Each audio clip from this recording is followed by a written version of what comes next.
that is what it is. Let's whip through our other signings here, and I'm getting at some of the other. I want to get to Bobby's breaking Bogdan developing news on how it can get done.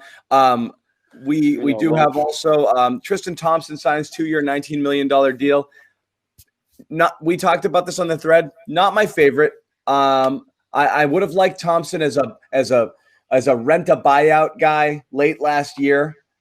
Just to ride out his existing whatever for whatever you could get him for, or if the Cavs were to have bought him out, I would have liked that, just because he would have plugged a need that from last season. I don't know that this guy is your every night starter. I think this guy is a situational role player mixed in with Tice and even Williams at times. Much that we've seen, he's an upgrade over Cantor in a different way, but much that we saw in the playoffs where each matchup calls for a different type of person and a different type of big to play minutes. That's who Thompson is to me. He's not your every night 5. That's just my opinion. I don't know if you guys differ. I think Jimmy likes him the best out of this group, I think. So Jimmy, give us your take for why. Talk us into it. I can be talked into it. This is just my vibe. You're getting a guy for 2 years, $19 million. I mean, find me how many NBA players are your, bona fide starter with that type of money? This guy's being brought in to be a role player, to be a guy that has championship experience, has played, in the same organization, knows what it takes to win, has gone through some pretty bad times too up there. And he can come in and give the Celtics veteran leadership off the bench, something that they've lacked. He can come in and give them size, something that they've lacked. He gives them, the ability to play big. You put him at the 5, maybe you put Tice at the 4, and you put Tatum at the 3, Brown at the 2, Smart at the 1. You can do a bunch of different things that can, Brad Stevens should be very, he probably can't wait to get a guy like that on the team. So, I mean, we always talked about how the size was an issue with this team. So sure, maybe who is the guy in Toronto that I'm blanking on right now Ibaka. Ibaka. Maybe Ibaka was a better fit. Maybe you could have got him. Maybe he didn't want to come to Boston. So you can always say, oh, what about this guy? What about that guy? I would have liked the wing. I would have liked the wing. Personally, but they need us. I mean, John, you going into the year with just Tice and Rob Williams, that you'd have been okay with that. I mean, come on, this is a guy that's gonna totally take minutes from both those guys, and we know all too well that Daniel Tice can pick up 2 quick fouls within a minute and a half of the game. So if that's the case, you're not struggling from the start if that happens anymore. Phenomenal move. It's a ginormous need. He's arguably better than Tice. In fact, I would argue that he's better than Tice from day one. I don't know if he necessarily starts. I don't know if he's going to be the everyday starter, as John said. I think it's going to be situational. But this guy is still in the prime of his career, the back end of his prime. Yeah, 10 rebounds a game, 12 points a game last year. He's a double machine. Yeah, he's not. Look, we have not paid a lick of attention to Cleveland because it's Cleveland. No, what I'm saying is nobody has watched a Cavaliers game in 2 years. Okay, nobody. So it's a fact. Not even in Cleveland. What I'm saying is no. Better yet, John. How does this fill a void that the Celtics necessarily really need? Like, I'll give Tristan the benefit of the doubt. Hold on, I want to hear what the benefit of the doubt for offense. Sorry, go ahead. No, I just wanted to say one thing, and then I want to hear what you have to say. I think people have the memory of Tristan Thompson from 4 years ago. I don't know that that's necessarily the same guy, and I don't think anybody has watched him play in a couple of years because they've been so friggin' so pointlessly obscure that nobody's turning their attention to Cleveland. But it's the need factor that Josue is getting into. Let me hear your thing, and then you guys can jump in over the top because I know Bobby and Jimmy disagree. No, John, that's a really good point too, because I was thinking the exact same over the weekend. And also, like, the need that the Celtics necessarily need, the one thing that we've been talking about is rim protection. Is Tristan Thompson really that guy? I mean, I'll give him the benefit of the doubt that he will get offensive rebounds for the Celtics. That's one thing. Yeah, he can rebound at high level, and this team can really produce from someone that can give them second chance opportunities. I mean, that's something that would, like, you look at throughout the course of the regular season, what Daniel Tice did in games when he was really, big on the offensive board, the Celtics capitalized big time. So that's one thing I'll give Tristan the benefit of the doubt. Those 4 or 5 offensive rebounds can go a really long way for the Celtics. However, rim protection, I would have much preferred to see, the Celtics go out and make that sign and trade for someone like Miles Turner. Look, I don't know if people think that Miles Turner, I get it. He's young. He still has a lot to prove, but I thought that would have been him coupled with Dougie McBuckets. I mean, like that would have been a steal in my opinion if you consider everything that we've been through with Gordon Hayward. If he was able to execute that trade, I think the Celtics are in much better shape. However, I'm not disappointed with the Tristan Thompson signing. It's better than nothing. But outside of offensive rebounding, I mean, how great is this signing? Yeah, I don't love it. That's wow. all. Bobby. Don't love it. I don't love it either. But I mean, it again is better than nothing. They had to address the front court. He did. So the stats weren't great last year in pick and roll defense, and in his prime, I'd say he was probably the best defensive pick and roll defender at that spot in all of the NBA. He's 1.16 points per possession last year, which is not great. I'd call it about average. We have slippage. But I'd also look at the roster around him. Colin Sexton, Darius Garland. These guys stink at defense. It was one of the worst defensive teams in the league, and he was the only guy doing anything for them. And if you watch them, he was trying. Last year, it wasn't a team that tried hard. Kevin Love essentially gave up in that situation. He was still giving it his all on that team, and he's an intense guy. He's a tough guy, as Jimmy said. I think all that stuff matters, and he's like Cantor, as Josue said, in the offensive rebounding game, but that defense is so critical.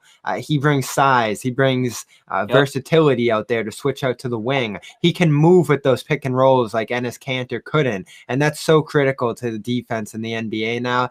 He is just going to be such a massive piece for this team on that end of the floor. Like this, you guys are going to fall in love. I know you're not 100% sold right now, but you're going to fall in love with this guy. The only thing I do not like about him at all, he's like Shaq at the free throw line. You got to get him out of there at the end of the games. I hate guys that play themselves off the floor in general. And I just, like I said, it's that's got Tristan Thompson written all over it. Yeah, and that he is. And okay, so let's put Rob out there. I'm worried Rob's for a team that doesn't have it. For a team that doesn't have enough shooting, the Tristan Thompson minutes are just going to drive you crazy there in that regard. That's going to be John's new narrative, the Tristan Thompson minutes. I can see it now. Jimmy. So offensively, it's just going to hurt. It's just going to kill you there. What does this mean for Rob? That's a good point by Jimmy. Where's Rob going in all of this? Because I've been saying this for a couple weeks now. If you're not going to go all in on him and his development in these next 2 years that you have him, what's he even doing on the roster? Like if he's just going to play here, there, you're not going to bring Tice back. After next year, Bobby earned himself more than $5 million. He might go make himself some decent money. So that's true. Thompson replaces Tice as your veteran presence back there with the hope that Williams can ascend to something. Or again, you keep looking. Again, maybe we get it. Maybe you get a trade exception. Maybe you draft a big in the next thing. There's more opportunities down the road. But right now, for this year, you only know you have Tice for one more and Thompson for two. So Williams can still be a piece of that. Plus, that's around the time you're going to have to decide whether or not you're going to qualify him, re-sign him, or whatever that is. So, I mean, that's about it. You look for another year of development. He was always a guy, and Josue, you can jump in here, but he was always a guy we said is going to take a couple of years before you see any development. Well, here we are. This year is critical for him. Exactly, and this signing applies pressure. This is perfect because this is it. This is the year. If Rob doesn't prove it now, he's out of here. Because let's face it, the Celtics have been very patient up to this point. Whether it was health, whether it was development, and he has to prove that one, he can be someone that can protect the rim or at least defend the pick and roll at a high level.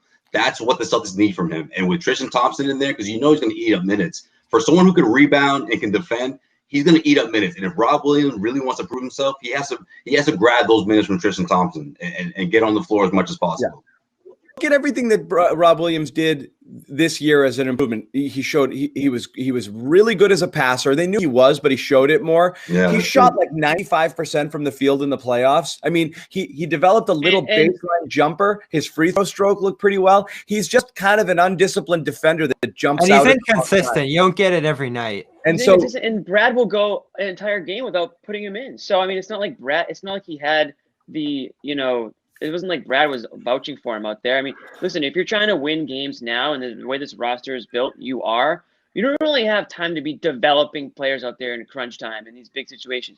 You want a guy like Tristan Thompson who's been there, done that. Oh, so critical, yeah. Can contribute right away.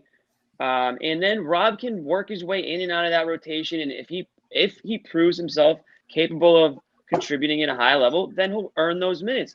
But I'm sorry, I'm just not going to take the risk of him being my backup center as he's still developing as a pretty raw big man. So I think that was again, that was a need that they filled. I like Thompson. And one thing we haven't even mentioned is that we might have a little Kardashian factor. We might get some Kardashians in the building. I was waiting for you to bring it up. So that's a good thing too. Get a little star power back in the building. All of a sudden, Chloe's rolling. Jimmy, if we ever get back in the Kanye. Garden, you better stay away from that family room, bro. You better not be trying, Jimmy, don't be trying to flirt with one of those like cousins or something from the Kardashian. You better chill with that. Hey, if I'm working on a story, I might need to get a couple quotes. Like, I'm all for it. I can see it now. So that's a nice little addition to the team room there, right there. So I like that aspect of it. What's telling about this is the Cavaliers fans are devastated. They wanted this guy back badly. I was talking to a few of them yesterday. Yeah. They're gonna miss this guy a lot. They love this guy. He was a huge part of that team for years. Became one of the 10 best centers in the NBA. I think he's teetering on the edge of falling out of that, but he's hanging on just a little bit. So in that first year of this contract, I think if he's healthy, you're gonna see great things from him. What about the Kardashian factor?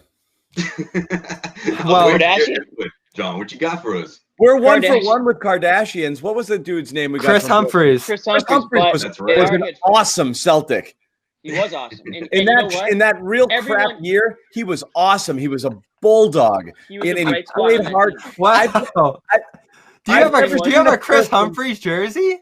I've never seen the Chris Humphries story was so interesting because I was at that press conference. I've never seen anybody wanting to be anywhere less than Chris Humphries when they put him up in that press conference in Waltham. He was like, "What am I doing here?" It wasn't just him, though. It was all of them. It was all of them. They're like, "What?" Gerald Wallace, Keith Bogans. Humphries was Marshawn Brooks. just like looking at his watch like, oh, man. Well, you also had this. The thing about Humphries was nobody liked Chris Humphries going into that season. He had a fight with Rajon Rondo, and so Celtics fans already didn't like him to begin with.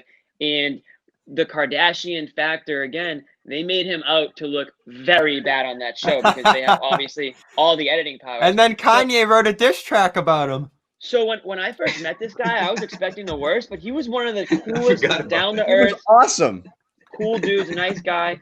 And he was talking about Humphries. I mean, he kind of has some, he's a double guy too. So I mean, he's a guy that's gonna get double, maybe 8-8. No, he's a double guy. He's a double. Tristan Thompson, champion swimmer too. Tristan Thompson will be a 7 and 8 guy here. Okay, book it.